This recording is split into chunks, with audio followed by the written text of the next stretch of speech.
छत्तीसगढ़ में नक्सलियों की धमकी बेअसर रही है। छत्तीसगढ़ विधानसभा चुनाव के लिए मतदान का काम शांतिपूर्ण तरीके से पूरा हो गया।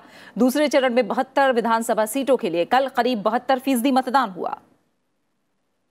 दोनों दौर का मतदान मिलाकर छत्तीसगढ़ में कुल 74.17% वोटिंग हुई है। छत्तीसगढ़ में दूसरे और अंतिम चरण में 119 महिलाओं समेत 1079 उम्मीदवार चुनाव मैदान में थे। छत्तीसगढ़ में दूसरे चरण की 72 सीटों पर संपन्न हुए मतदान के बाद वरिष्ठ उपचुनाव आयुक्त उमेश सिन्हा ने दिल्ली में प्रेस कॉन्फ्रेंस करके मतदान से जुड़ी जानकारी दी। Till now, the information received is that 71.93% is the turnout. In the first phase, the turnout was 76.42%. Against the turnout which was in 2013, 75.06. Rajasthan में विधानसभा चुनाव के लिए नामांकन पत्रों की जांच का काम पूरा हो गया है। कल करीब 613 पर्चों को खारिज कर दिया गया। कुल 3295 उम्मीदवारों ने नामांकन पत्र भरे थे। नामांकन का काम पूरा हो जाने के बाद अब चुनाव प्रचार में तेजी आ गई है।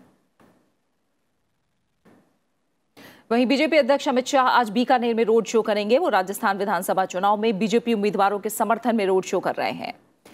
इसके अलावा बीजेपी अध्यक्ष जयपुर में दोपहर 1 बजे युवारी बात अमित शाह रे साथ कार्यक्रम के अंतर्गत राजस्थान की सभी विधानसभा सीटों के युवाओं के साथ सीधा संवाद करेंगे।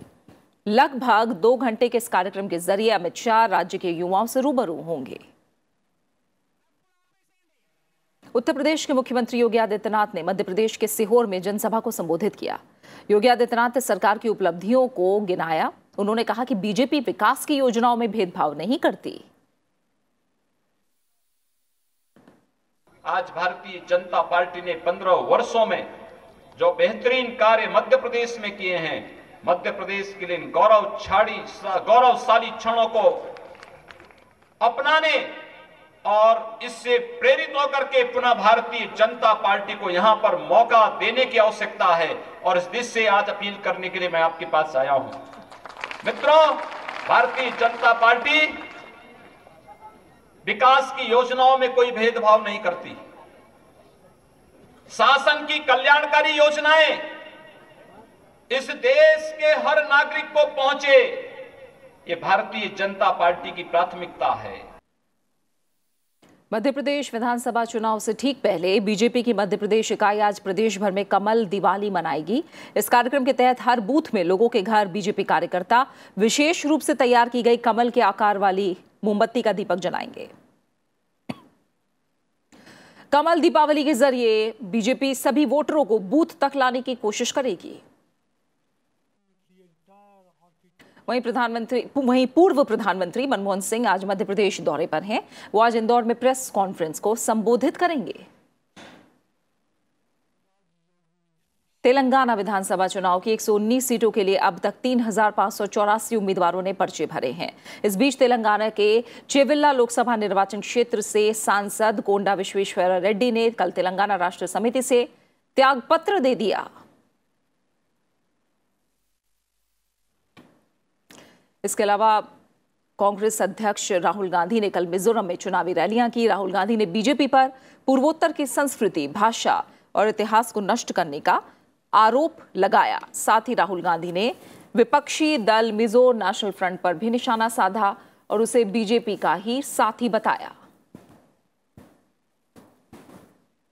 राहुल गांधी ने अपने भाषण में मिजोरम में कांग्रेस के 10 साल की उपलब्धि गिनाई। उन्होंने कहा कि 2008 में मिजोरम की प्रति व्यक्ति आमदनी 57,000 रुपए सालाना थी और आज ये 1.15 लाख रुपए है, जो राष्ट्रीय औसत से 20% ज्यादा है। कांग्रेस मिजोरम में फिर सत्ता में वापसी की कोशिश में लगी हुई है। मिजोरम की 40 विधानसभा सीटों के लिए 28 नवंबर को मतदान होगा। At the national level, there is a ideological fight taking place between the BJP, RSS and the Congress Party. The Congress Party says that India should be ruled by its people. Different ideas, different languages, different cultures, different people should be allowed to express themselves in this country. On the other side, the RSS, BJP believe that one idea should be imposed on top of India. They want to destroy the culture, the language, the expression of the different people of India.